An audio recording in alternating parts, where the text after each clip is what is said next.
അൽഹംദുലില്ലാഹി റബ്ബിൽ ആലമീൻ വസ്സലാത്തു വസ്സലാമു അലാ റസൂലിഹിൽ അമീൻ വഅലാ ആലിഹി വസഹ്ബിഹി അജ്മഈൻ. ബില്ലാഹി മിനശ് ശൈത്വാനിർ റജീം. യാ ഖൗമി ദുഖുലുൽ അർളൽ മുഖദ്ദസത്തല്ലതി കതബല്ലാഹു ലക്കും വലാ തർതദ്ദു അലാ അദ്ബാരിക്കും ഫതൻഖലിബു ഖാസിരീൻ. സദഖല്ലാഹുൽ അലിയ്യുൽ അലീം. പ്രിയമുള്ള സഹോദരി സഹോദരന്മാരെ, അസ്സലാമു അലൈക്കും വറഹ്മത്തുള്ളാഹി വബറകാതുഹു. 20-ാമത്തെ ആയത്തിൽ അല്ലാഹു സുബ്ഹാനഹു വ തആല ഇസ്രായേൽ സമൂഹത്തിന് അഥവാ ബനൂ ഇസ്രായേലിന് നൽകിയ അനുഗ്രഹങ്ങളെ കുറിച്ചാണ് പറഞ്ഞത്. ഖാല മൂസാ ലിഖൗമിഹി ഉസ്കുറൂ നിഅമത്തല്ലാഹി അലൈക്കും ഇദ് ജഅല ഫീകും അംബിയാ വജഅലകും മുലൂകൻ വആതാകും മാലം യുഅ്തി അഹദൻ മിനൽ ആലമീൻ. അപ്പൊ ഇത്രയും അനുഗ്രഹങ്ങൾ അല്ലാഹു സുബ്ഹാനഹു വ തആല അവർക്ക് നൽകിയിട്ട് പിന്നെ അവരോട് നിങ്ങൾ ഇത് ചെയ്യണം എന്ന് പറയുന്ന ഒരു രീതിയാണ്. എന്ന് പറഞ്ഞാൽ ഇത് സാധാരണ മനുഷ്യരുടെ ഒരു ലോജിക്കാണ്. നമ്മൾ ഒരാൾക്ക് ഒരു നന്മ ചെയ്താൽ ആ നന്മയുടെ ഒരു ശുക്ർ യഥാർത്ഥത്തിൽ നമ്മൾ പ്രതീക്ഷിക്കും എന്നുള്ളതാണ്. അപ്പോൾ ആ ഒരു ശുക്രിൽ നിന്നുകൊണ്ടാണ് അല്ലാഹു സുബ്ഹാനഹു വ തആല ഇവിടെ സംസാരിക്കുന്നത്. നമ്മൾ സാധാരണ മക്കളോടൊക്കെ സ്വീകരിക്കുന്ന ഒരു ശൈലിയാണിത്. നമ്മൾ ഇന്നത് ചെയ്തു തരുന്നില്ലേ, എന്നിട്ടും നിങ്ങൾ എന്താ ഇങ്ങനെ അല്ലെങ്കിൽ പറഞ്ഞത് കേൾക്കാത്തത് എന്നൊക്കെ സാധാരണ ചോദിക്കും. അത് ഒരു അങ്ങേയറ്റത്തെ കരുണയുടെ സ്നേഹത്തിന്റെ ഒക്കെ ഒരു സ്വരമാണ്. ഇത്രയും ഉപകാരങ്ങള് അനുഗ്രഹങ്ങളൊക്കെ ചെയ്തിട്ട് നീ ഞാൻ പറഞ്ഞത് എന്തുകൊണ്ട് കേൾക്കുന്നില്ല? അപ്പൊ ഇവിടെ അള്ളാഹു നൽകിയ ഇസ്രായേൽ സമൂഹത്തിന് നൽകിയിട്ടുള്ള അനുഗ്രഹങ്ങള് കൃത്യമായി പറഞ്ഞതിന് ശേഷം അള്ളാഹു സുബ്ഹാനഹു വ തആല കൽപ്പന കൊടുക്കുക. അപ്പൊ ഈ കഴിഞ്ഞ ആയത്ത് ഈ കൽപ്പനക്കുള്ള മുഖവുരയാണ്. ഇന്ന സംഗതികളൊക്കെ ചെയ്തു തന്നില്ല എന്നുള്ളത് യഥാർത്ഥത്തിൽ അതൊരു മുഖവുരയാണ്. യഥാർത്ഥ പോയിന്റ് വരുന്നത് ഇവിടെയാണ്. അതാണ് എന്ത്? യാ ഖൗമി ദുഖുലുൽ അർളൽ മുഖദ്ദസത്തല്ലതി കതബല്ലാഹു ലക്കും. യാ ഖൗം എന്നുള്ളത് നേരത്തെയും വൈദ് ഖാല മൂസാ ലി ഖൗമിഹി യാ ഖൗമി ഉസ്കുറൂ. ഈ യാ ഖൗം എന്നുള്ളതിന്റെ ഒരു ആവർത്തനം, അത് ഇങ്ങനെ റിപ്പീറ്റ് ചെയ്യുന്നത് എപ്പോഴും ആ സ്നേഹപ്രകടനത്തിന് വേണ്ടിയാണ്. എന്ന് പറഞ്ഞാൽ എനിക്ക് നിങ്ങളോടുള്ളത് എന്താണ്? സ്നേഹമാണ്, അല്ലെങ്കിൽ നിങ്ങൾക്ക് ഗുണം ലഭിക്കണം എന്നുള്ള ആഗ്രഹമാണ് എനിക്കുള്ളത്. ആ സ്നേഹത്തിന്റെ പുറത്താണ് ഞാൻ നിങ്ങളോട് സംസാരിക്കുന്നത് എന്ന് ആ സമൂഹത്തിന് തോന്നുന്നതിന് വേണ്ടിയാണ് മൂസാ നബി അലൈഹി സ്വലാത്തു വസ്സലാം ഇങ്ങനെ യാ ഖൗം എന്ന്, എന്റെ ജനമേ എന്ന് ഇടയ്ക്കിടെ പറയുന്നത്. അപ്പൊ അതില് എന്താണ്, ഇത് മിക്കവാറും പ്രവാചകന്മാരുടെ ഒരു ശൈലിയാണ്. എന്ന് പറഞ്ഞാല് എല്ലാ പ്രവാചകന്മാരും സ്വന്തം സമൂഹത്തെ ദീനിലേക്ക് ക്ഷണിക്കുന്ന സമയത്ത് അവര് യാ ഖൗമി, എന്റെ ജനമേ അല്ലെങ്കിൽ എന്റെ ജനതയെ എന്നുള്ള അർത്ഥത്തിലായിരുന്നു അവർ അഭിസംബോധന ചെയ്തിരുന്നത്. സാധാരണ ഉപ്പയെ വിളിക്കുമ്പോ യാ അബത്തി എന്നും ഉപ്പ മകനെ വിളിക്കുമ്പോ യാ ബുനയ്യ എന്നൊക്കെ പറയുന്നത് പോലെ ഈ എന്റെ എന്നുള്ള ആ പ്രയോഗത്തില് അവിടെ എല്ലാ വികാരങ്ങളും, എന്ന് പറഞ്ഞാൽ കരുണയുടെ, സ്നേഹത്തിന്റെ, ചേർത്ത് പിടിക്കലിന്റെ ഒക്കെ എല്ലാ വികാരങ്ങളും അതില് പ്രകടമാണ്. അതാണ് യാ ഖൗമി എന്നുള്ള പ്രയോഗത്തിന്റെ ഒരു പ്രത്യേകത. എന്നിട്ട് അതിന് ശേഷം അള്ളാഹു പറയുന്നത് ഉദ്ഖുലുൽ അർളൽ മുഖദ്ദസത്തല്ലതി കതബല്ലാഹു ലക്കും. ഉദ്ഖുലു എന്ന ദഖല എന്ന് പറഞ്ഞാൽ പ്രവേശിച്ചു. ഈ സാധാരണ അറബി ഭാഷയില് ദാഖിലത്തുൽ ഇസാർ എന്ന് പറയും. ദാഖിലത്ത് അൽ ഇസാർ. ദാഖിലത്തുൽ ഇസാർ എന്ന് പറഞ്ഞാല് സാധാരണ തുണി ഉടുക്കുമ്പോ തുണിയില് ഉള്ളില് പോകുന്ന ഭാഗത്തിനാണ് എന്ത് പറയാ? ദാഖിലത്തുൽ ഇസാർ എന്ന് പറയുക. ഓക്കെ, ദാഖിലത്തുൽ ഇസാർ ത്വറഫുഹുല്ലദി യലി അൽ ജസദ്. ശരീരത്തോട് ചേർന്ന് നിൽക്കുന്ന മുണ്ടിന്റെ ഭാഗത്തിനാണ് എന്ത് പറയുക? ദാഖിലത്ത് എന്ന് പറയാം. ഹദീസുകളിലൊക്കെ ഈ പ്രയോഗം വന്നിട്ടുണ്ട്. അപ്പോ യഥാർത്ഥത്തില് ഉള്ളിൽ പോകുന്നത് എന്നുള്ള അർത്ഥത്തിലാണ് എന്ത് ഈ പദം അറബി ഭാഷയിൽ പ്രയോഗിക്കാറുള്ളത്. അതാണ് സാധാരണ നമ്മൾ പ്രവേശിക്കുക എന്ന് നമ്മൾ സാധാരണ പറയാറുള്ളത്. ഇത് ഒരുപാട് തവണ വിശുദ്ധ ഖുർആനിൽ പ്രയോഗിച്ച പദമാണ് എന്ത്? ദഖല, പ്രവേശിക്കുക എന്നുള്ള അർത്ഥത്തില്. ഒരുപാട് ആയത്തുകളിൽ സ്വർഗവുമായി ബന്ധപ്പെട്ട അദ്ഖുലു ഫീ ഇബാദി, ഇദ്ഖുലി ഫീ ഇബാദി വദ്ഖുലി ജന്നത്തി എന്ന് നമുക്ക് കാണുവാൻ കഴിയും. അതുപോലെ തന്നെ നൂഹ് നബി അലൈഹി സ്വലാത്തു വസ്സലാമിന്റെ പ്രാർത്ഥനയില് റബ്ബി ഗ്ഫിർലി വലിവാലിദയ്യ വലിമൻ ദഖല ബൈതിയ മുഅ്മിനൻ വലിൽ മുഅ്മിനീന വൽ മുഅ്മിനാത്ത്. അപ്പൊ അവിടെ ദഖല ബൈതിയ. അതുപോലെ ഹറമിനെ കുറിച്ച് പറയുന്ന സമയത്ത് വമൻ ദഖലഹു കാന ആമിന. അപ്പൊ വിശുദ്ധ ഖുർആനില് ഈ പദം പ്രവേശിക്കുക എന്നുള്ള അർത്ഥത്തിലാണ് മിക്കവാറും സന്ദർഭങ്ങളിൽ ഉപയോഗിച്ചിട്ടുള്ളത്. ഒരിടത്ത് മാത്രം ഭാര്യാഭർത്താക്കന്മാർക്കിടയിലുള്ള ലൈംഗിക ബന്ധത്തെ കുറിക്കുന്നതിന് വേണ്ടിയിട്ട് ഇത് പ്രയോഗിച്ചിട്ടുണ്ട്. അത് സൂറത്തു നിസായില് ഈ മുഹറമാത്തുകളെ കുറിച്ച് പറയുന്ന സമയത്ത്, എന്ന് പറഞ്ഞാൽ വിവാഹബന്ധം നിഷിദ്ധമായ സ്ത്രീകളെ കുറിച്ച് പറയുന്നിടത്ത് നിങ്ങൾ ലൈംഗിക ബന്ധത്തിൽ ഏർപ്പെട്ട സ്ത്രീകളുടെ മക്കൾ എന്ന് പറഞ്ഞാൽ നിങ്ങൾ വിവാഹം കഴിച്ച്, അതായത് വിവാഹം കഴിക്കുന്ന സമയത്ത് അവർക്ക് വേറെ മകളുണ്ട്. അപ്പോ അത് ആ അർത്ഥത്തില് മിൻ നിസായിക്കുമുല്ലാത്തി ദഖൽതും ബിഹിന്ന, ദഖൽതും ബിഹിന്ന. അപ്പൊ അവിടെ ദഖല എന്നുള്ള പദം ഈ പറയുന്ന ബന്ധത്തിനെ കുറിക്കുന്നതാണ്. അപ്പോ ആ ഒരു പ്രയോഗമല്ലാതെ അതിൽ തന്നെ രണ്ട് പ്രയോഗങ്ങളുണ്ട് ആ ആയത്തിൽ തന്നെ. അതല്ലാണ്ട് ദഖല എന്നുള്ള പദമൊക്കെ സാധാരണ പ്രവേശിക്കുക എന്നുള്ള അർത്ഥത്തിലാണ് പ്രയോഗിച്ചത്. ഇവിടെ ആലങ്കാരികമായിട്ടുള്ള അർത്ഥത്തിലാണ് പ്രയോഗിച്ചത്. അപ്പോ അത് ശരിക്ക് ദാഖിലത്തുൽ ഇസാർ എന്നുള്ള പദത്തിൽ നിന്നാണ് വന്നത്. ദാഖിലു കുല്ലി ഷൈഇൻ ബാത്തിനുഹു, എല്ലാറ്റിന്റെയും ദാഖിൽ എന്ന് പറഞ്ഞാൽ അതിന്റെ ബാത്തിൻ, ഉൾവശം. ഒരു വസ്തുവിന്റെ ദാഖിൽ പറഞ്ഞാല് ഉൾവശം എന്ന് പറഞ്ഞാൽ പ്രവേശിക്കപ്പെടുന്ന അല്ലെങ്കിൽ പ്രവേശിച്ച സ്ഥലം, അതാണ് ഉൾവശം എന്ന് പറയുക. അപ്പൊ ആ ഒരു പ്രയോഗമാണ് ഉദ്ഖുലു, നിങ്ങളെ പ്രവേശിക്കുക. അപ്പൊ യാ ഖൗമി ദുഖുലു, എന്റെ ജനമേ നിങ്ങൾ പ്രവേശിക്കുക.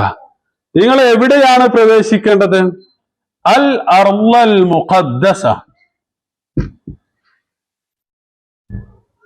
അർള് എന്നുള്ള പദം അറബി ഭാഷയില് സാധാരണ ഈ മൃഗങ്ങളുടെയൊക്കെ കാലിന്റെ അടിയിലുള്ള ഭാഗത്തിനാണ് അർള് എന്ന് പ്രയോഗിക്കുക. എന്ന് പറഞ്ഞാൽ നിലം തൊടുന്ന ഭാഗത്തെ കുറിക്കുന്ന പദപ്രയോഗമാണ് എന്ത്? അർള്. അതുകൊണ്ട് തന്നെ തഅറള ഫുലാനുൻ ബി മക്കാനിൻ തബത ഫീഹി, ഒരാള് ഒരു സ്ഥലത്ത് താമസിച്ചു അല്ലെങ്കിൽ നിന്നു എന്നുള്ളതിന് സാധാരണ തഅറള എന്നാണ് പറയുക. അപ്പോ നമ്മുടെ മലയാളത്തിൽ ശരിക്ക് ഈ അർള് എന്നുള്ളതിന് പറയാൻ പറ്റുന്ന പദം ഭൂമി എന്നതിനേക്കാൾ കൂടുതൽ നിലം എന്നാണ്. തഅറള എന്ന് പറഞ്ഞാല് നിലം തൊടുക അല്ലെങ്കിൽ നിലനിൽക്കുക എന്നൊക്കെയുള്ള അർത്ഥത്തിലും, അർള് എന്ന് പറയുന്നത് നിലം സ്പർശിക്കുന്ന ഭാഗം എന്നുള്ള അർത്ഥത്തിലുമാണ് പ്രയോഗിക്കുക. അങ്ങനെ അതിൽ നിന്നാണ് എന്ത് വന്നത്? നമ്മൾ ഭൂമി എന്നുള്ളതിനെ കുറിക്കുന്ന അർള് എന്നുള്ള പദം യഥാർത്ഥത്തിൽ കടന്നു വന്നിട്ടുള്ളത്. അപ്പോ സാധാരണ നിലം തൊടുന്ന കാലിന്റെ ഏറ്റവും അടിയിലുള്ള ഭാഗത്തിന്, കുളമ്പുകൾക്കൊക്കെ അർള് എന്ന് പറയും. അതുപോലെ ഒരു സ്ഥലത്ത് പോയി താമസിക്കുന്നതിന് അല്ലെങ്കിൽ അവിടെ പോയിട്ട് നിലനിൽക്കുന്നതിന് ശരിക്ക് അർള് എന്ന് പറയും. അപ്പൊ അങ്ങനെയുള്ള സ്ഥലമാണ് അർള് എന്ന് പറയുന്നത്. അപ്പൊ സ്വാഭാവികമായും ഈ ഒരു നാഗരിക മുഖം ആ പദത്തിൽ നിന്ന് കടന്നു വരുന്നുണ്ട്. സ്വാഭാവികമായും ഒരു നാഗരിക മുഖം എന്ന് പറഞ്ഞാൽ ഒരു നാട്ടിൽ പോയിട്ട് താമസമാക്കുക എന്നുള്ള അർത്ഥത്തിലുള്ള വിശാലമായ, അതായത് വെറുതെ ഒന്നിനും പറ്റാത്ത ഒരു ഭൂമി എന്നുള്ളതിനേക്കാൾ ഉപരിയായി താമസയോഗ്യമായ ആളുകൾക്കൊക്കെ നിലനിൽക്കാൻ പറ്റുന്നത്. അതുകൊണ്ടാണ് ഇവിടെ എന്ത് പറയുന്നത്? ഇന്നി ജായിലും ഫിൽ അർളി ഖലീഫ എന്ന് പറയുന്ന പ്രയോഗത്തിന്റെ അടിസ്ഥാനവും അത് തന്നെയാണ്. ഇവിടെ ദുഖുലുൽ അർളൽ മുഖദ്ദസത്തല്ലത്തി കതബല്ലാഹു ലക്കും എന്ന് പറയുന്നത് നിങ്ങൾ അവിടെ പോയി താമസിക്കുക എന്ന് പറഞ്ഞാൽ നിങ്ങളുടെ ഇടം, നിങ്ങളുടെ താമസ സ്ഥലം അല്ലെങ്കിൽ നിങ്ങളുടെ നാഗരികത രൂപീകരിക്കേണ്ട സ്ഥലം നിങ്ങൾ അതാക്കുക എന്നുള്ള വിശാലമായ അർത്ഥത്തിലാണ് എന്ത് അർള് എന്നുള്ള പദം വിശുദ്ധ ഖുർആന് പ്രയോഗിച്ചിട്ടുള്ളത്. അപ്പൊ ദുഖുലുൽ അർളൽ അൽ മുഖദ്ദസ. അടുത്ത പ്രയോഗം അൽ മുഖദ്ദസത്ത് പറഞ്ഞാൽ എന്താ? പരിശുദ്ധമായത്, പവിത്രമായത് എന്നുള്ളതിനൊക്കെയാണ് നമ്മൾ സാധാരണ ഈ പദം പ്രയോഗിക്കാറുള്ളത്. ശരിക്ക് ഖദാസത്ത് എന്ന് പറയുന്നത് ഒരു സാധാരണമായ പരിശുദ്ധിയിൽ നിന്ന് ഉപരിയായി ഒരു പവിത്രത എന്ന് കുറിക്കുന്ന പദപ്രയോഗമാണ്. അതുകൊണ്ട് ഇത് അള്ളാഹുവിലേക്ക് ചേർക്കുന്ന രൂപത്തിലാണ് വിശുദ്ധ ഖുർആന് പ്രയോഗിച്ചിട്ടുള്ളത്. ഇപ്പോ ഇവിടെ അൽ അർളുൽ മുഖദ്ദസ എന്ന് പറയാനുള്ള കാരണം അള്ളാഹുവിന്റെ മാലാകമാർ വഴി പ്രവാചകന്മാർക്ക് വഹി ഇറങ്ങിയ സ്ഥലമാണ് എന്നുള്ളതാണ്. അതുപോലെ തന്നെ വഹി കൊണ്ടുവരുന്ന ദൂതൻ എന്താണ് പറയാ? റൂഹുൽ ഖുദുസ് വ അയ്യദിനാഹു ബിറൂഹിൽ ഖുദുസ് എന്ന് വിശുദ്ധ ഖുർആൻ പ്രയോഗിച്ചിട്ടുണ്ട്. അതുപോലെ അള്ളാഹുവിനെ കുറിക്കാൻ എന്താ പ്രയോഗിച്ചിട്ടുള്ളത്? അൽ മലിക് അൽ ഖുദ്ദൂസ് എന്ന് പ്രയോഗിച്ചിട്ടുണ്ട്. അപ്പൊ ഈ അർത്ഥത്തില് യഥാർത്ഥത്തിൽ വല്ലാത്ത പവിത്രതയുള്ള എന്ന അർത്ഥത്തിലാണ് സാധാരണ ഈ പദം പ്രയോഗിക്കാറുള്ളത്. ഈ മലക്കുകള് മനുഷ്യരെ സൃഷ്ടിക്കുന്നതുമായി ബന്ധപ്പെട്ട ചർച്ചയിൽ വനഹ്നു നുസബ്ബിഹു ബിഹംദിക വനുഖദ്ദിസു ലക്, അതായത് നിന്നെ പവിത്രതപ്പെടുത്തുന്നതിന് വേണ്ടി അല്ലെങ്കിൽ പരിശുദ്ധിപ്പെടുത്തുന്നതിന് ആരുണ്ട്? ഞങ്ങളില്ലേ എന്ന് ചോദിക്കുന്ന ഒരു ചോദ്യമുണ്ട്. ഇതേ ഒരു പ്രയോഗം ഒരു സ്ഥലത്തേക്ക് ചേർത്തുകൂടി വിശുദ്ധ ഖുർആന് പ്രയോഗിച്ചിട്ടുണ്ട്. ഏതാണ് സ്ഥലം? മൂസാ നബി അലൈഹി സ്വലാത്തു വസ്സലാമുമായി ബന്ധപ്പെട്ട് എന്താണ്?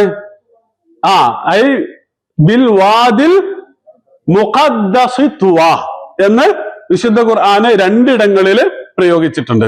അപ്പൊ ഇങ്ങനെ വഹി ഇറങ്ങിയിട്ടുള്ള സ്ഥലങ്ങൾ അല്ലെങ്കിൽ വഹിയുമായി ബന്ധപ്പെട്ടത്, അള്ളാഹുവുമായി ബന്ധപ്പെട്ട് എന്ന് പറഞ്ഞാൽ അങ്ങേയറ്റത്തെ പവിത്രതയുമായി ബന്ധപ്പെട്ട പ്രയോഗമാണ് എന്ത്?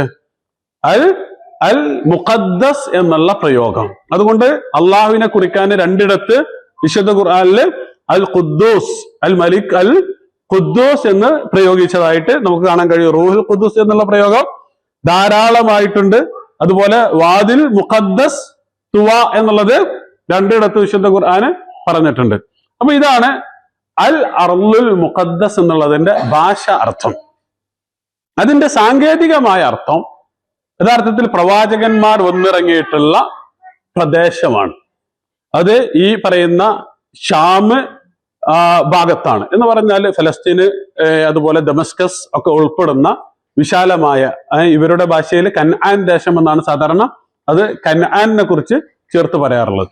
അപ്പൊ ഇതാണ് അൽ അർളുൽ മുഖദ്ദസ എന്ന് പറയുന്ന സ്ഥലം. അപ്പൊ നിങ്ങൾ എന്ത് ചെയ്യണം? നിങ്ങൾ അർളുൽ മുഖദ്ദസയിൽ പ്രവേശിക്കണം. നമ്മൾ കഴിഞ്ഞ ക്ലാസ്സിൽ പറഞ്ഞിരുന്നു ഇവര് 12 ഗോത്രങ്ങൾ ഉണ്ടായിരുന്നു. ആ 12 ഗോത്രങ്ങളിൽ നിന്ന് 12 നായകന്മാരെ തെരഞ്ഞെടുത്തിരുന്നു, നഖീബുമാരെ തെരഞ്ഞെടുത്തിരുന്നു. അവരെ ആ നാട്ടിലെ ആളുകളുടെ സ്ഥിതിഗതികൾ അറിയുന്നതിന് വേണ്ടി പറഞ്ഞയച്ചിരുന്നു. അവരിൽ തിരിച്ചു വന്ന് 10 ആളുകളും അവരെ നമുക്ക് നേരിടാൻ പറ്റില്ല, അവർ വലിയ ജബ്ബാരിങ്ങളാണ് അല്ലെങ്കിൽ വലിയ മല്ലന്മാരാണ്, അതുകൊണ്ട് ഞങ്ങളില്ല എന്ന് പറയുന്ന ഒരു സാഹചര്യമാണ് ഉണ്ടായത്. അപ്പൊ ആ ഒരു പശ്ചാത്തലമാണ് ഇവിടെ പറയുന്നത്. എന്ത്? യാ ഖൗമി ദുഖുലുൽ അർളൽ മുഖദ്ദസതല്ലതി കതബല്ലാഹു ലക്കും. അപ്പൊ നിങ്ങൾ ഈ പവിത്രമായ ഭൂമിയിൽ നിങ്ങൾ താമസിക്കുക അല്ലെങ്കിൽ പ്രവേശിക്കുക. എന്നിട്ട് ആ പവിത്രമായ ഭൂമിയുടെ വിശേഷണം എന്താണ്? അല്ലതി കതബല്ലാഹു ലക്കും. അല്ലതി കതബല്ലാഹു ലക്കും, അല്ലാഹു നിങ്ങൾക്ക് നിയമമാക്കിയിട്ടുള്ള അല്ലെങ്കിൽ എഴുതി വെച്ചിട്ടുള്ള. ഇവിടെ എഴുതി വെക്കുക എന്നുള്ളതാണ് പക്ക പ്രയോഗം. കാരണം നമ്മൾ സാധാരണ ഭൂമിയൊക്കെ സ്വത്തൊക്കെ എന്ത് ചെയ്യല്?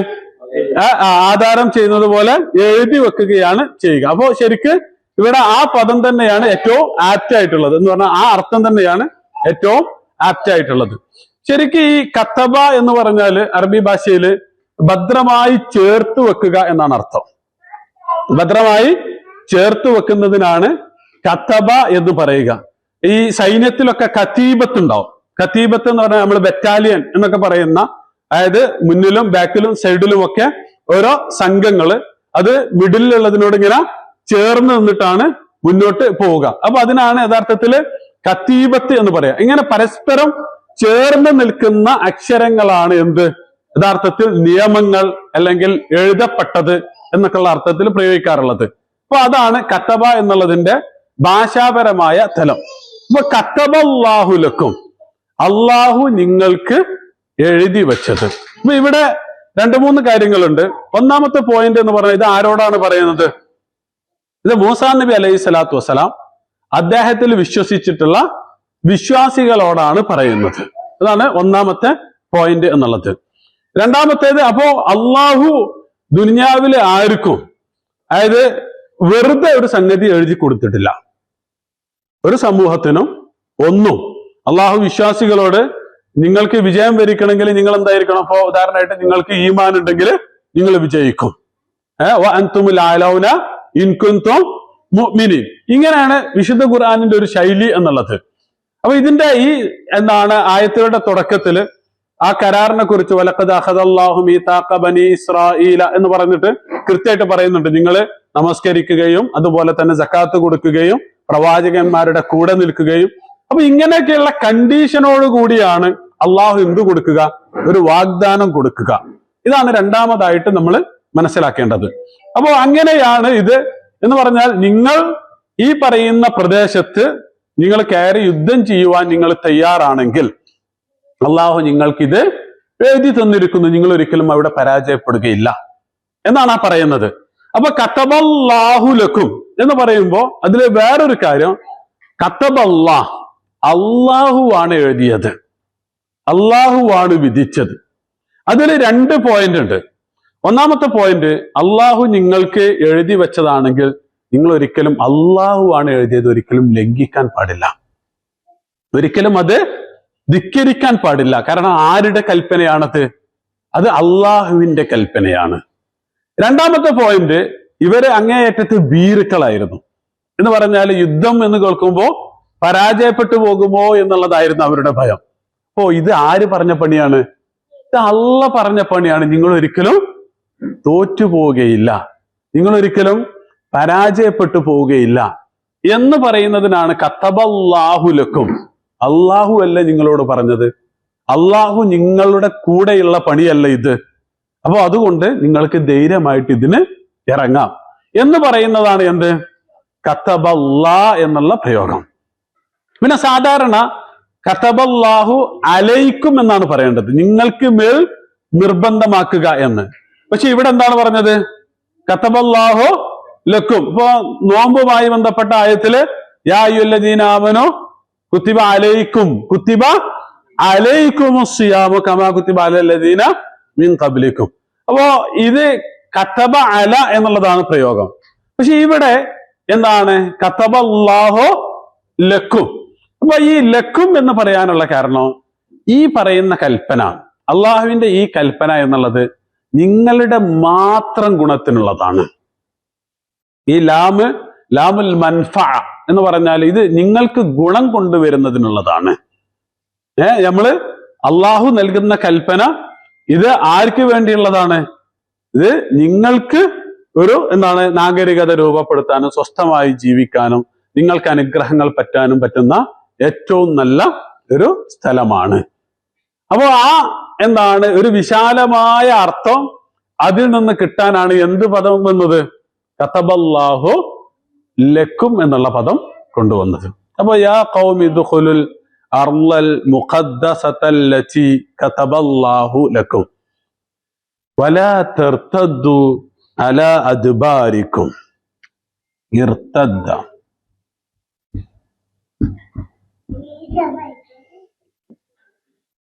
ഇർതദ്ദ പറഞ്ഞാൽ എന്താ? നമ്മൾ സാധാരണ പറയണ മുർത്തദ് എന്നൊക്കെ പറയലുണ്ടല്ലോ നമ്മള് സാധാരണ. വലിയ വിവാദമുള്ള ഒരു വിഷയമാണ് മുർത്തദ് എന്ന് പറയുന്നത്. അത് പിന്നെ പറയാം. അറബി ഭാഷയിലെ അർ റദ്ദ് എന്ന് പറഞ്ഞാല് അൽ ഹമൂലത്ത് മിനൽ ഇബിൽ, യാത്രക്ക് കൊണ്ടുപോകുന്ന ഒട്ടകങ്ങളാണ് അർ റദ്ദ്.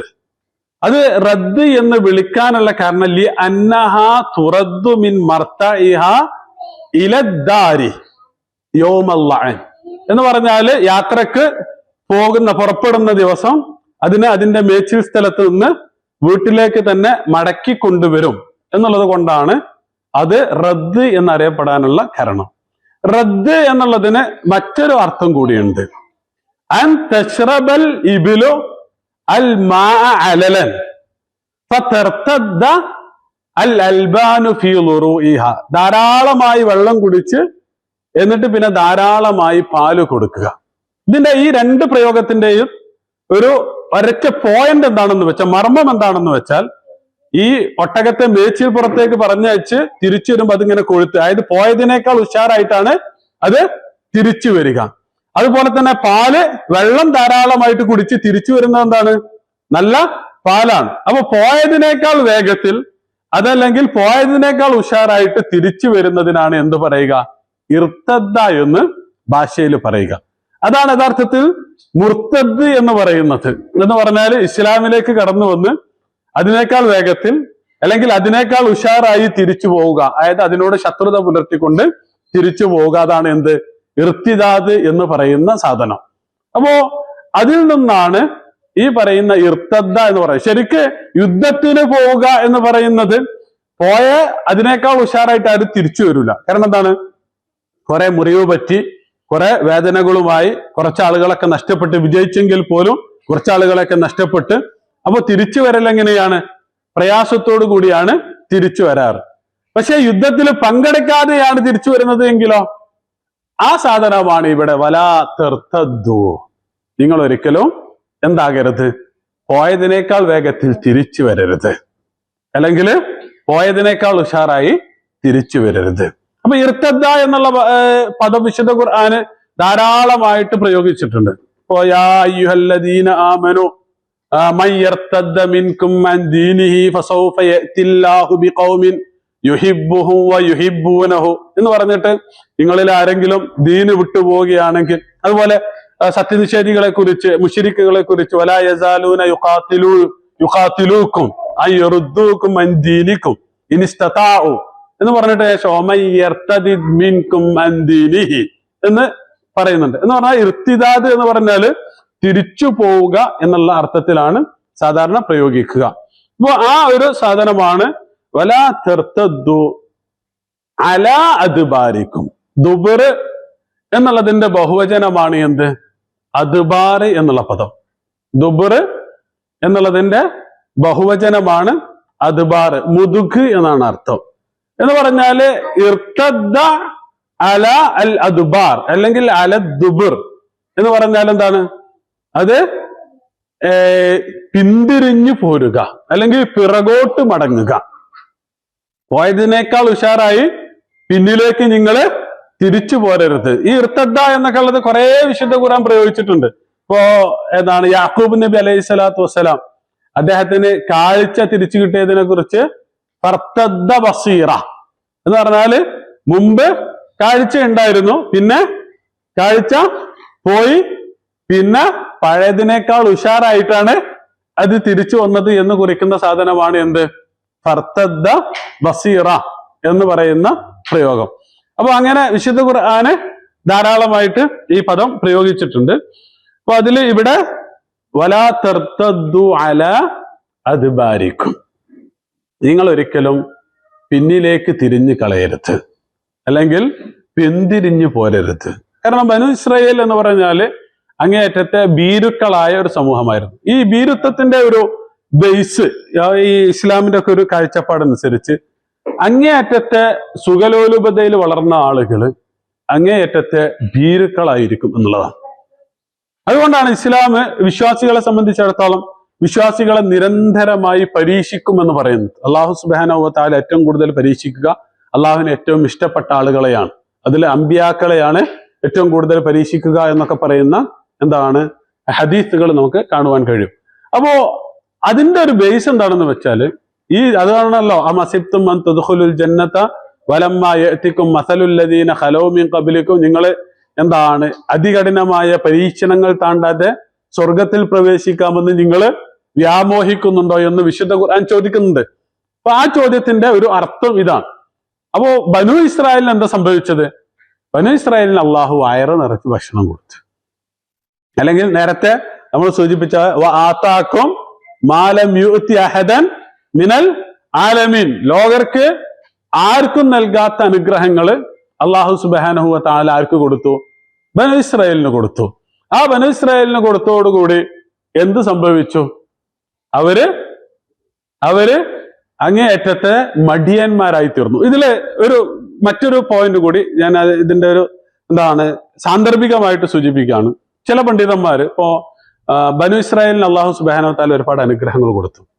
അങ്ങനെ പിന്നെ അള്ളാഹു അവരോട് യുദ്ധം ചെയ്യാൻ പറഞ്ഞു. എന്ത് സംഭവിച്ചു? അവർ യുദ്ധം ചെയ്തില്ല. ഇദ്ഹബ് അൻത വറബ്ബുക ഫഖാതില, താങ്കളും താങ്കളുടെ റബ്ബും ചെന്ന് യുദ്ധം ചെയ്യുമെന്ന് പറഞ്ഞു. പിന്നെ അള്ളാഹു സുബ്ഹാനഹു വ തആല അവർക്ക് മേൽ കൊഴുപ്പൊക്കെ നിരോധിക്കുന്നുണ്ട്, ഹറാമാക്കുന്നുണ്ട്. വഅലല്ലദീന ഹാദു ഹറംന അലൈഹിം എന്ന് പറഞ്ഞ അലല്ലദീന ഹാദു ഹറംന അലൈഹിം കുല്ലദീ ളുഫ്രിൻ എന്നൊക്കെ പറഞ്ഞിട്ട് യഹൂദർക്ക് മേൽ. അതുപോലെ മറ്റൊരായത്തിൽ ഫബിദുൽമിൻ മിനല്ലദീന ഹാദു, യഹൂദരുടെ അക്രമം കാരണത്താൽ നാം അവർക്ക് നിഷിദ്ധമാക്കി എന്ന് പറഞ്ഞാല്, നിങ്ങൾ ഇങ്ങനെ കൊഴുപ്പ് തിന്ന് വയറ് നിറച്ച് ഇങ്ങനെ ആകെ വലിയ മടിയന്മാരായതുകൊണ്ടാണ് എന്ത് ചെയ്യാതിരുന്നത്? യുദ്ധം ചെയ്യാതിരുന്നത്. ഇനി നിങ്ങൾ കൊഴുപ്പ് തിന്നേണ്ടതില്ല എന്ന് പറഞ്ഞാല് അത് അവർക്ക് അള്ളാഹു സുബ്ഹാനഹു വ തആല നിഷിദ്ധമാക്കി എന്ന് ഖുർആനിൽ നമുക്ക് കാണാൻ കഴിയും. അത് അവരുടെ മടിയുടെ കാരണത്താൽ ആണ് എന്ന് ചില പണ്ഡിതന്മാരൊക്കെ അഭിപ്രായപ്പെട്ടതായിട്ട് നമുക്ക് കാണാം. അപ്പൊ അതാണ് ഇവിടെ എന്താണ് സൂചിപ്പിക്കുന്നത്? സുഖലോലുപതയിൽ ജീവിക്കുന്നത്. അതാണ് ഉമർ ബിൻ ഖത്താബ് റളിയല്ലാഹു അൻഹു ഇടയ്ക്കിടയ്ക്ക് ഈ സൈനികർക്ക് അയക്കുന്ന കത്തില് നിങ്ങൾ എന്താണ് ഈ ധാരാളം ഭക്ഷണം കഴിക്കരുത്, അതല്ലേ നിങ്ങൾ സുഖസുന്ദരമായിട്ട് കിടന്നുറങ്ങരുത് എന്നൊക്കെ അവർക്ക് നിർദ്ദേശം കൊടുക്കുന്നതായിട്ട് കാണുന്നു. അതിന്റെ ഒരു ബേസ് എന്താണെന്ന് വെച്ചാല്, കഷ്ടപ്പാടിൽ നമ്മൾ സാധാരണ പറയില്ലേ, തീയിൽ കുരുത്തത് വെയിലത്ത് വാടില്ല എന്ന് പറയുന്നത് തന്നെയാണ്. അപ്പൊ ഇത് അങ്ങേയറ്റത്തെ മഴയിൽ തളിർത്തു വന്നതായിരുന്നു എന്നുള്ളതാണ്, അല്ലെങ്കിൽ സുഭിക്ഷതയില് വളർന്നു വന്നതായിരുന്നു എന്നുള്ളതായിരുന്നു ബനു ഇസ്രായേലിനെ സംബന്ധിച്ചിടത്തോളം ഏറ്റവും വലിയ ദുരന്തം എന്നുള്ളത്. അപ്പൊ അതാണ് ഇവിടെ അള്ളാഹു സുബ്ഹാനഹു വ തആല വലാ തർതദ്ദു അല അദ്ബാരിക്കും, നിങ്ങൾ ഒരിക്കലും എന്താക്കരുത്? പിന്തിരിഞ്ഞ് കളയരുത്. അങ്ങനെ പിന്തിരിഞ്ഞ് കളഞ്ഞാൽ ഫതൻഖലിബു ഖാസിരീൻ, ഫതൻഖലിബു ഖാസിരീൻ. എന്താണ് ഇൻഖലബ? ഈ വലാ തർതദ്ദു എന്നുള്ളത് ഷർത്താണ്, അതായത് നിങ്ങൾ ചെയ്യരുത് എന്നുള്ള നഹിയാണ്, അതിന്റെ ജവാബാണ്. അങ്ങനെ സംഭവിച്ചാൽ, പിന്തിരിഞ്ഞ് കളഞ്ഞാൽ നിങ്ങൾ പരാജയപ്പെട്ടു പോകും, അല്ലെങ്കിൽ നിങ്ങൾ നഷ്ടകാരികളിൽ പെട്ടുപോകും എന്ന് പറയുന്നത്. അതിൽ ഇൻഖലബ എന്നുള്ളതാണ് പദം. എന്താണ്?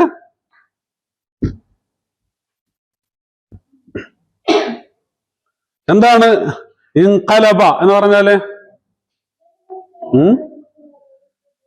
മാറി മറിയുക എന്ന് സാധാരണ പറയാറുണ്ട്. ശരിക്കും ഇത് കൽബ് എന്നുള്ള പദത്തിൽ നിന്നാണ്. കൽബ് എന്ന് പറഞ്ഞാൽ എന്താണ്? ഹൃദയം. സുമ്മിയൽ കൽബു കൽബൻ ലി അന്നഹു യതഖല്ലബ്. നമുക്ക് എന്താണ്, നമ്മൾ സാധാരണ വല്ലാണ്ട് സ്നേഹമൊക്കെ കൂടുമ്പോ കൽബ് എന്നൊക്കെയാണ് പറയാറുള്ളത്. പക്ഷെ അങ്ങനെ പറയരുത് എന്നുള്ളതാണ് പ്രയോഗം. കാരണം എന്താണ്? തീരെ വിശ്വസിക്കാൻ പറ്റാത്ത സാധനമാണ് എന്ത്? കൽബ്.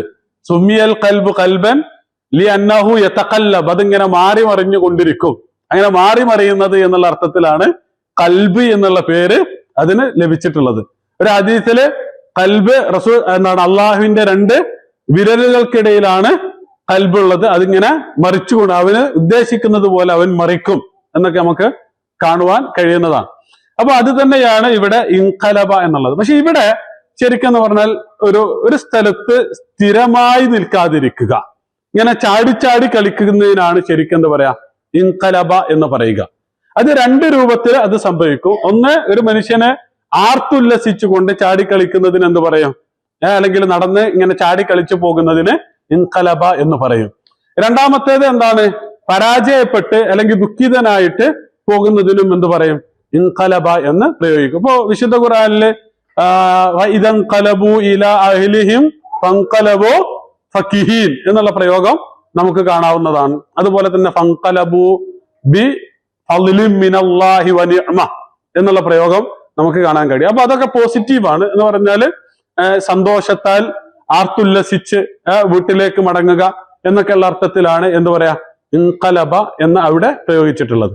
നേരെ തിരിച്ച് ഇൻഖലബ അല വജിഹി എന്നും ഇൻഖലബ അല അഖിബൈഹി എന്നൊക്കെ വിശുദ്ധ ഖുർആൻ പ്രയോഗിച്ചിട്ടുണ്ട്. ഇപ്പോ ഉദാഹരണമായിട്ട് ഒമിനൻ നാസി മൻ യഅ്ബുദുല്ലാഹ അല ഹർഫിൻ ഇൻ അസാബഹു ഖൈറൻ ഇത്മഅന്ന ബിഹി വ ഇൻ അസാബതുഹു ഫിത്നത്തുൻ ഇൻഖലബ അല അഖിബൈഹി എന്ന് പറയുന്നുണ്ട്. അപ്പൊ അങ്ങനെ പല പ്രയോഗങ്ങളും അൽ ഇൻഖിലാബ് അല അഖിബൈഹി എന്ന് വിശുദ്ധ ഖുർആൻ പ്രയോഗിച്ചിട്ടുണ്ട്.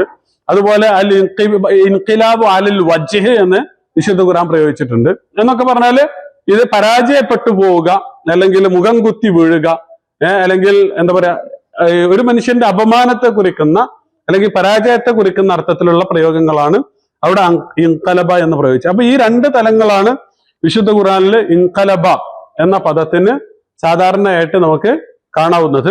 അതില് രണ്ടാമത്തെ തലമാണ് ഇവിടെ. രണ്ടാമത്തെ തലമാണ് ഇവിടെ എന്ത്? ഫൻഖലബു ഖാസിരീൻ.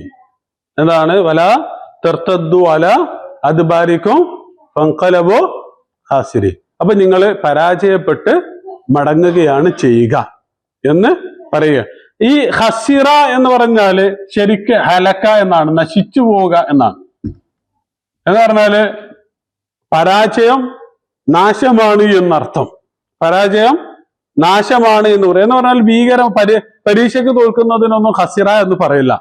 അങ്ങനെ എന്താണ്, വലിയ ഭീകരമായ പരാജയങ്ങൾക്കൊക്കെയാണ്. അതല്ലെങ്കിൽ ഇസ്ലാമിന്റെ കാഴ്ചപ്പാടില് വിജയപരാജയം എന്നൊക്കെ പറയുന്നത് എന്താണ്? പരലോകത്തെ വിജയം എന്നുള്ളതാണ്. അതിന് അത് അഫ്ലഹൽ മുഅ്മിനൂൻ എന്ന് പറയുന്ന സമയത്ത് അത് ഏതെങ്കിലും ഒരു സംഗതിയിൽ വിജയിച്ചതിനെ കുറിച്ചല്ല എന്ന്, നേരെ മറിച്ച് അതിന് ഒരു എന്താ പറയാ, ഏറ്റവും മൂർത്തമായ വിജയം എന്നുള്ള അർത്ഥത്തിലുള്ള പ്രയോഗമാണ് എന്ത്? അഫ്ലഹ എന്ന് പ്രയോഗിക്കുന്നത്. അതുപോലെ തന്നെയാണ് എന്ത്? ഖസിറ ദുനിയ വൽ ആഖിറ ദാലിക ഹുവൽ ഖുസ്റാനുൽ മുബീൻ എന്ന് പറയുന്നുണ്ട്.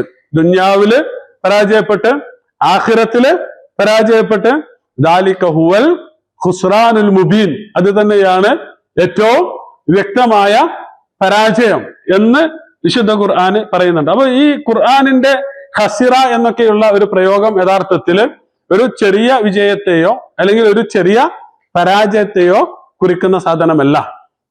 നേരെ മറിച്ച് ഇത് ഒരു ആത്യന്തികമായ രൂപത്തിലുള്ള വിജയപരാജയങ്ങളെ കൈകാര്യം ചെയ്യുന്ന പ്രയോഗമാണ് വിശുദ്ധ ഖുർആന് നടത്തുന്ന ഖസിറ എന്നുള്ളതും അതുപോലെ തന്നെ അഫ്ലഹ എന്നൊക്കെയുള്ള പ്രയോഗങ്ങൾ.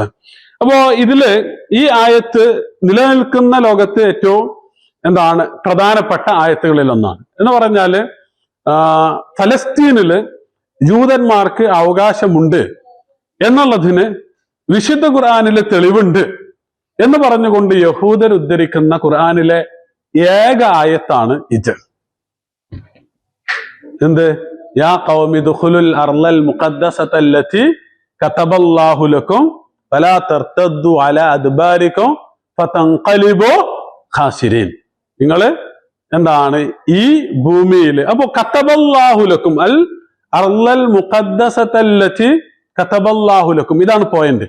അള്ളാഹു നിങ്ങൾക്ക് എഴുതി തന്ന പരിശുദ്ധ അല്ലെങ്കിൽ പവിത്ര അല്ലെങ്കിൽ അവരുടെ ഭാഷയില് എന്താണ് വാഗ്ദത്ത ഭൂമിയാണിത്. അവര് അതിന് തഫ്സീറൊക്കെ കൊടുക്കുന്നത് അള്ളാഹു ലഹുൽ മഹ്ഫൂളിൽ എഴുതി വെച്ചതാ എന്ന് പറഞ്ഞാല് ഖിയാമത്ത് വരെ പിന്നെ അത് അവർക്ക് തന്നെയാണ് എന്ന് എഴുതി വെച്ച എന്നാണ്. അപ്പൊ അതിനെ കുറിച്ച് നമ്മൾ കൃത്യമായിട്ട് കുറച്ച് കാര്യങ്ങൾ മനസ്സിലാക്കണം. ഒന്നാമത്തേത്, യഹൂദര് എന്ന് അറിയപ്പെടുന്നത് വിഭാഗം, അതായത് ബനു ഇസ്രായേലില് യഹൂദര് എന്ന് പറയുന്ന വിഭാഗം, അത് മൂസാ നബി അലൈഹി സ്വലാത്തു വസ്സലാമുമായി കണക്റ്റഡ് ആണ്. അതാണ് ഒന്നാമത്തെ പോയിന്റ്. പക്ഷെ അൽ അർളുൽ മുഖദ്ദസ എന്നുള്ളത് മൂസാ നബി അലൈഹി സ്വലാത്തു വസ്സലാമുമായിട്ട് കണക്റ്റഡ് അല്ല. അതിനു മുമ്പും എന്താണ്? അർളുൽ മുഖദ്ദസയാണ്. അതുകൊണ്ടാണ് എന്ത് പറയുന്നത്? മൂസാ നബി അലൈഹി സ്വലാത്തു വസ്സലാമിനോടാണല്ലോ പറയുന്നത് എന്ത്? അവിടെ പവിത്രമായ ഭൂമിയുണ്ട് എന്ന് പറഞ്ഞാൽ അത് പവിത്രമായത് മൂസാ നബി അലൈഹി സ്വലാത്തു വസ്സലാം വന്നതോടുകൂടിയല്ല. നേരെ മറിച്ച് ഇബ്രാഹിം നബി അലൈഹി സ്വലാത്തു വസ്സലാം മുതലുള്ള പ്രവാചകന്മാര് അവിടെ വരികയും താമസിക്കുക. ഇബ്രാഹിം നബി അലൈഹി സ്വലാത്തു വസ്സലാം, ലൂത്ത് നബി അലൈഹി സ്വലാത്തു വസ്സലാം, ഇസ്മായിൽ നബി അലൈഹി സ്വലാത്തു വസ്സലാം, ഇസ്ഹാഖ് നബി അലൈഹി സ്വലാത്തു വസ്സലാം, ഇങ്ങനെ പിന്നെ യാക്കൂബ് നബി അലൈഹി സ്വലാത്തു വസ്സലാം, അവിടുന്നാണ് പിന്നെ അത് കടന്നു വരുന്നത്. അപ്പൊ ഇത്രയും പ്രവാചകന്മാരുടെ പാരമുണ്ട്. അപ്പൊ അതിന്റെ പാരമ്പര്യമുണ്ട്. അതിന്റെ കഥാസത്ത് അല്ലെങ്കിൽ അതിന്റെ നേരത്തെ പറഞ്ഞ പവിത്രത എന്നുള്ളത് ആരുമായി ബന്ധപ്പെട്ടതല്ല? ജൂതന്മാരുമായോ അതല്ലെങ്കിൽ മൂസാ നബി അലൈഹി സ്വലാത്തു വസ്സലാമുമായോ ബന്ധപ്പെട്ടതല്ല. അതാണ് അതിലെ ഒന്നാമത്തെ കാര്യം എന്നുള്ളത്. അതിന്റെ രണ്ടാമത്തെ കാര്യം എന്ന് പറയുന്നത് അള്ളാഹു സുബ്ഹാനഹു, ഞാൻ നേരത്തെ സൂചിപ്പിച്ച ഒരു പോയിന്റാണ്. അള്ളാഹു സുബ്ഹാനഹു വ തആല വാഗ്ദാനം നൽകുന്നത് വിശ്വാസികൾക്കാണ്. അതായത് ഏത് പ്രവാചകന്റെയും കൂടെ നിന്ന് നിൽക്കുന്ന വിശ്വാസികൾക്കുള്ള വാഗ്ദാനമാണ് എന്ത്? ഈ പറയുന്ന ഭൂമി എന്നുള്ളത്. ഈ പറയുന്ന ഭൂമി എന്നല്ല, ദുനിയാവിലെ വിജയങ്ങളെ കുറിച്ച് അതല്ലെങ്കിൽ പോരാട്ടങ്ങളിലെ വിജയങ്ങളെ കുറിച്ചൊക്കെയുള്ള വാഗ്ദാനം ആരുമായി ബന്ധപ്പെട്ടതാണ്? പ്രവാചകന്മാരില് വിശ്വസിച്ച സമൂഹവുമായി ബന്ധപ്പെട്ടതാണ്. അതല്ലാണ്ട് ഏതെങ്കിലും ഒരു വംശവുമായി ബന്ധപ്പെട്ട് അല്ലാഹു സുബ്ഹാനഹു വ തആല ആർക്കും ഒന്നും എഴുതി കൊടുത്തിട്ടില്ല. ഇതാണ് രണ്ടാമത്തേത്. മൂന്നാമത്തേത്, മൂസാ നബി അലൈഹി സ്വലാത്തു വസ്സലാം ഈ പറയുന്ന യഹൂദർക്ക് യാ ഖൗമി ദുഖുലുൽ അർളൽ മുഖദ്ദസത്തല്ലത്തി കതബല്ലാഹു ലക്കും എന്ന് പറയുന്ന നിർദ്ദേശം നൽകുകയും എന്നാൽ അവരെന്താ ചെയ്തത്? അവരത് നിരസിക്കുകയുമാണ് ചെയ്തത്. അതല്ലാണ്ട് അവരതിൽ കയറിയിട്ട് യുദ്ധം ചെയ്ത് നേടിയെടുക്കാൻ തയ്യാറാവുകയല്ല ചെയ്തത്. നേരെ എന്താ പറഞ്ഞേ? ഇദ്ഹബ് അൻത വറബ്ബുക ഫഖാതില എന്നാ പറഞ്ഞത്. അതുകൊണ്ടാണ് പിന്നെ എന്ത് സംഭവിച്ചു?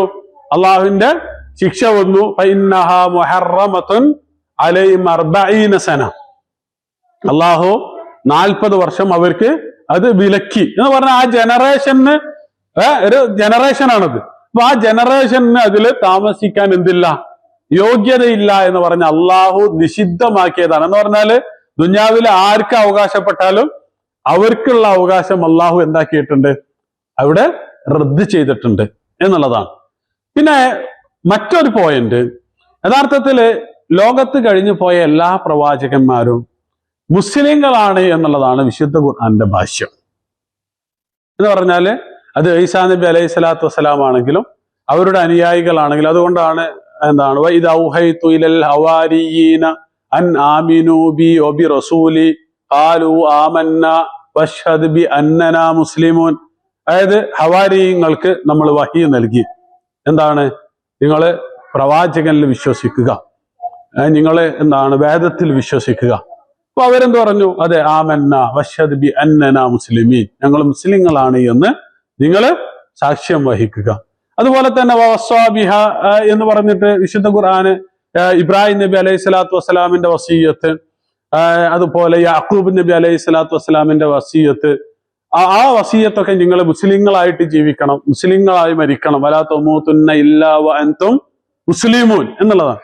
എന്ന് പറഞ്ഞാല് ഇസ്ലാം എന്നുള്ളതാണ് എന്ത് ലോകത്ത് കൊണ്ടുവന്നിട്ടുള്ള പ്രവാചകന്മാരുടെ ദർശനം.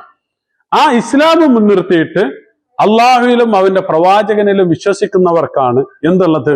അള്ളാഹുവിന്റെ വാഗ്ദാനമുള്ളത്. അതല്ലാണ്ട് ഞങ്ങള് ദൈവത്തിന്റെ മക്കളാണ്, അതല്ലെങ്കിൽ ഞങ്ങൾ ജൂതന്മാരാണ്, ഞങ്ങൾ ഇന്ന വംശത്തിൽപ്പെട്ടതാണ്, അതുകൊണ്ട് ഞങ്ങൾക്ക് ഈ ഭൂമി എന്ന് പറഞ്ഞുകൊണ്ട് അള്ളാഹു സുബ്ഹാനഹു വ തആല ആർക്കും പ്രത്യേകിച്ച് അത് കൊടുത്തിട്ടില്ല.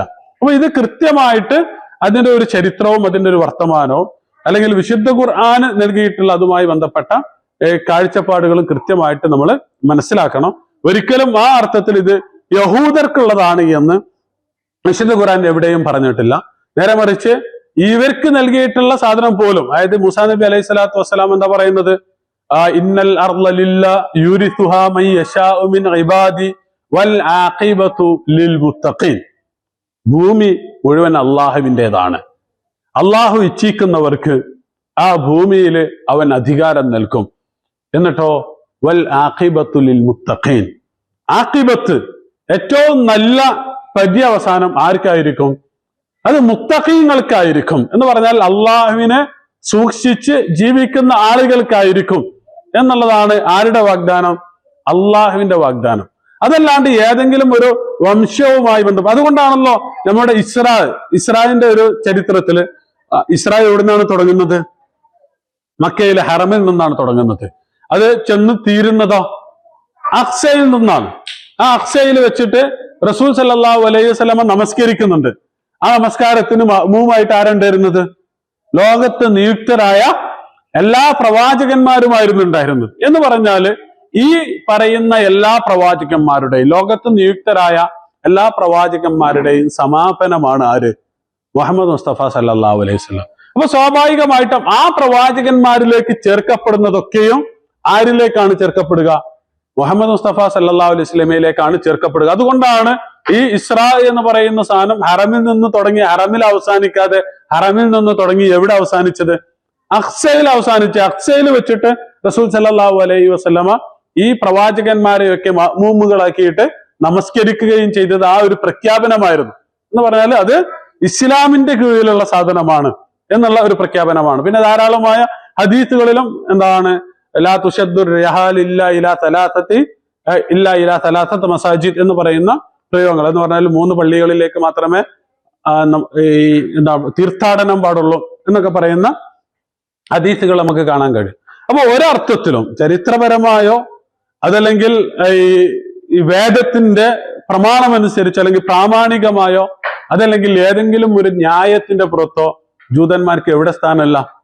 ഈ പറയുന്ന ഫലസ്തീനിൽ സ്ഥാനമില്ല. പക്ഷെ ഇവരുടെ ഒരു നയം എന്ന് പറയുന്നത് അങ്ങേയറ്റത്തെ വംശീയതയാണ് എന്നുള്ളത് കൊണ്ടും അവര് തങ്ങള് ഏറ്റവും വലിയ സവർണരാണ്, ദൈവത്തിന്റെ മക്കൾ. നമ്മൾ മുമ്പ് പഠിച്ച ആയത്തുകളിൽ പോയത് നെഹ്നു അബ്നാഉല്ലാഹി വഅഹിബ്ബാഹു, ഞങ്ങള് പടച്ചവന്റെ മക്കളാണ്, പടച്ചവന്റെ പ്രിയപ്പെട്ടവരാണ്, ഇത് പടച്ചവൻ ഞങ്ങൾക്ക് കാലാകാലത്തിന് എഴുതി തന്നതാണ് എന്നുള്ള ഈ 3 വാദവും എന്ന് പറഞ്ഞാൽ പടച്ചവന്റെ പ്രിയപ്പെട്ടവരാണ് എന്നും മക്കളാണ് എന്നും പടച്ചവൻ ദാനം ചെയ്തതാണ് എന്നുള്ള 3 വാദവും എന്താണ് അവരുടെ ആ വംശീയ ബോധത്തിൽ നിന്ന് ഉരുത്തിരിഞ്ഞു വന്നതാണ്. അതിന് പ്രാമാണികമായോ ചരിത്രപരമായിട്ടോ യാതൊരുവിധ അടിത്തറയുമില്ല എന്ന് നമ്മൾ തിരിച്ചറിയേണ്ടതുണ്ട്. അള്ളാഹു സുബ്ഹാനഹു തആല വിശുദ്ധ ഖുർആൻ പഠിക്കുന്ന, അത് മറ്റുള്ളവർക്ക് പകർന്നു കൊടുക്കുന്ന, അത് ജീവിതത്തിൽ പകർത്തുന്ന വിശ്വാസികളുടെ ഗണത്തിൽ നമ്മെ ഉൾപ്പെടുത്തി അനുഗ്രഹിക്കുമാറാവട്ടെ. അള്ളാഹു സുബ്ഹാനഹു തആല പ്രയാസങ്ങളിൽ നിന്നും വിപത്തുകളിൽ നിന്നുമെല്ലാം നമ്മെ കാത്ത് സംരക്ഷിക്കുമാറാവട്ടെ. اللهم اجعل جمعنا هذا جمعا مرحوما وتفرقنا من بعده تفرقا معصوما. اللهم لا تجعل منا ولا فينا ولا معنا شقيا ولا مطرودا ولا ألما. اللهم لا تجعل في قلوبنا غلا للذين آمنوا ربنا إنك رؤوف رحيم. آمين آمين برحمتك يا رحمن.